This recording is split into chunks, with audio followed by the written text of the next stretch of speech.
And you don't need a state of disaster to allow a minister to do that. The minister could do that right now as he sits in his office. So there are real solutions that do not involve, as you put it, Chris, trampling all over the Constitution and the civil liberties of ordinary South Africans.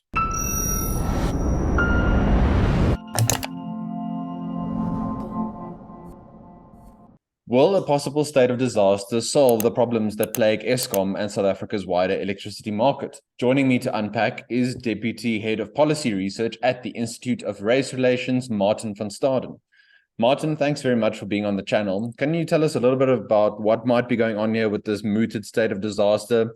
And of course, maybe just unpack a bit what happened in the previous state of disaster around the COVID-19 pandemic. Maybe we're going to have regulations around when you can go to shopping malls, that sort of thing, when you can use your not your gas stove, but your electric stove with load shedding. Tell us a little bit about that. Yeah, thanks, Chris. The idea of a state of disaster to solve South Africa's electricity crisis has been in the air for a while, not only from the government, but also from the Democratic Alliance. I think they've been punting the idea the hardest, a so-called limited state of disaster that's ring-fenced to only deal with the electricity crisis at Eskom.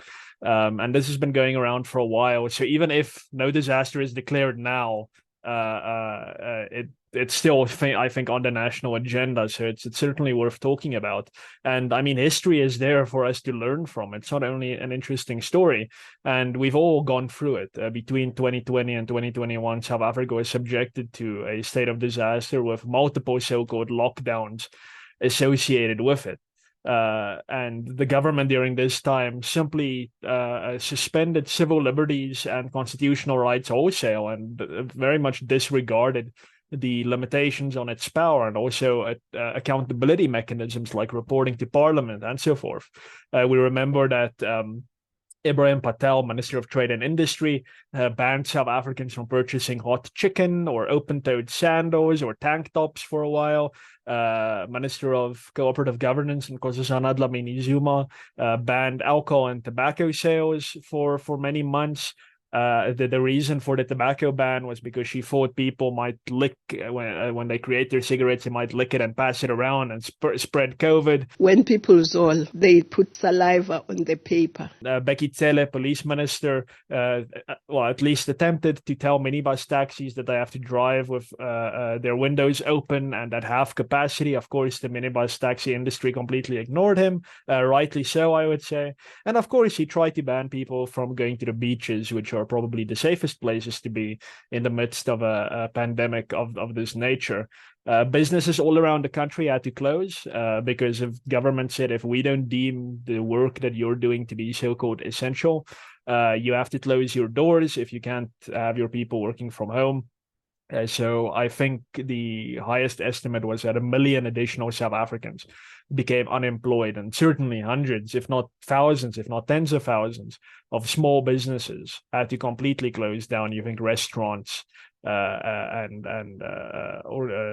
in the tourism industry, hospitality industry, businesses there suffered. So we've seen this story before. We now know what this government does when it starts toying with the idea of a state of disaster. So there's great risk there, and I'm not sure we can trust the government to do it right this time. And of course, we should have a general election next year, I think by June at the latest. And correct me if I'm wrong, but a state of disaster, could that entail then giving government the decision-making power to suspend or delay an election? Well, they certainly think so. If we think back to 2021, August, I believe, the government attempted to delay the municipal election. Now, it lost that case. Thankfully, the Constitutional Court said, no, there is a strict constitutional time frame that you have to comply with. So I'm not sure they'll get away with it, although the argument may change. They may say, listen, things are so dire, we have no electricity, we cannot even come close to managing an election. Even if the court says we have to, we simply can't. So the court might be intimidated by that. So it's a risk. It's certainly a risk and not something to take lightly. The powers that the government thinks a state of disaster gives it are very broad. I don't think those powers are constitutional. I don't think they're legal, but the government certainly thinks that it gets to do a whole host of things when it declares a state of disaster. And the cherry on top, Chris, is that it's not going to solve the electricity crisis.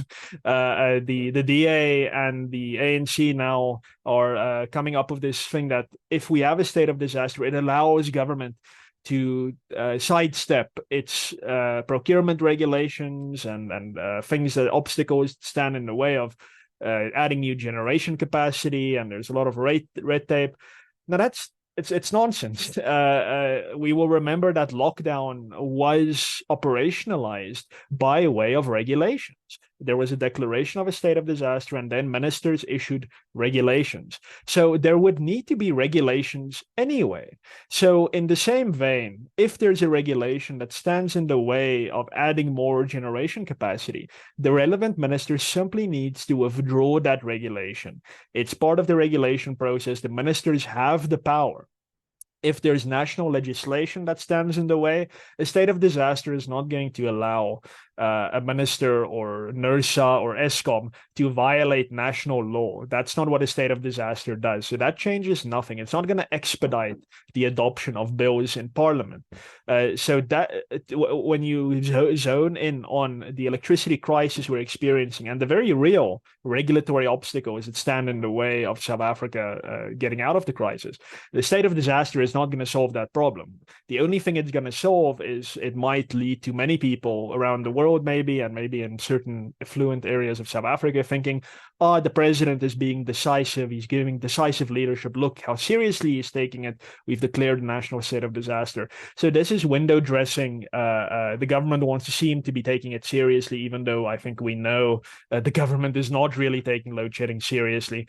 And of course, in addition to being window dressing, it's just replete with risks to constitutional government and to civil liberty. And then Martin, finally, in terms of actual practicable solutions, and instead of just trampling all over the constitution, civil liberties, as our government is wont to do, and will never shy away from, they won't shy away from using excuses to do so. What do you think could be done practically to alleviate some of the burden of load shedding? I mean, Eskom's own projections are that at least, I think by 2027, 2028, they won't have solved load shedding. I think take that with a pinch of salt. The best projections in their view. So what do you think in terms of lifting that burden from South Africans' shoulders? Yeah, look, I don't think the electricity crisis is a head scratcher. I think the obviously problem is that we don't have enough generation capacity. We've known this for many decades. So I think there are immediate solutions to start alleviating the problem immediately, right now. And then there are more sustainable long-term solutions that are also very necessary. I think the immediate ones are something that Cape Town is doing now, or is saying that they're going to do now, and that the national government said back in July of last year that they were going to do, but they haven't done. And that is allow people with excess power that they're generating from their rooftop solar to feed that back into the grid for a price. So it's a so-called feed-in scheme. The case study there is Vietnam.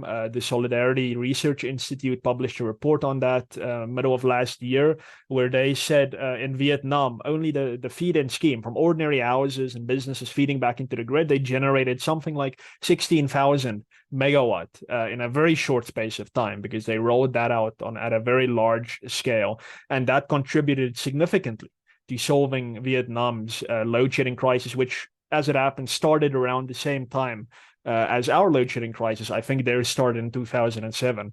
And they solved the problem. At some point in Vietnam, they had to, in fact, tell Vietnamese citizens to please stop feeding in power into the grid, because the grid was now overcapacitated. They couldn't take any more power.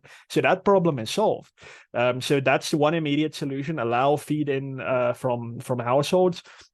Then, of course, get rid of all non-value add considerations that Eskom and probably private power producers like solar and wind producers have to take into account. This is BEE stuff, local content, unnecessary red tape that really doesn't have anything to do with safety and protecting infrastructure and generating power. These are political goals, so-called transformation goals by the government that are standing in the way of the generation of power. Get rid of that. You can get rid of that because there's regulations. Ibrahim Patel simply has to say, I am suspending this regulation. Done. It's out of the way immediately. We will probably see people taking advantage of that. Another thing, of course, we saw last year, Eskom had a huge strike in the middle of the year, which exacerbated load shedding significantly. And while Eskom said they were going to take action, it doesn't seem like there were significant layoffs after the sabotage. So this needs to happen. We need to allow Eskom and, of course, the private sector to fire non-performing workers or to discipline them appropriately in a way that is not too cumbersome. And we know our labor law is extremely cumbersome. And these two things don't gel. We're not going to solve the power crisis if we cannot get rid of saboteurs, at least, and non-performing electrical workers. There are immediate things that the government can do right now, which is often just as simple as withdrawing regulations. And you don't need a state of disaster to allow a minister to do that. The minister could do that right now as he sits in his office. So there are real solutions that do not involve, as you put it, Chris, trampling all over the Constitution and the civil liberties of ordinary South Africans. Thank you very much for watching. Let us know in the comments below your thoughts on a possible new state of disaster for South Africa, as well as the impact thereof. Please remember before you leave to like this video if you have not yet done so, and we also invite you to subscribe to our YouTube channel. And finally, we encourage you to become a client of the Center for Risk Analysis. You can find all of the information in the description below. Until next time that we talk, this has been Chris Hattingh for the Center for Risk Analysis. Take care.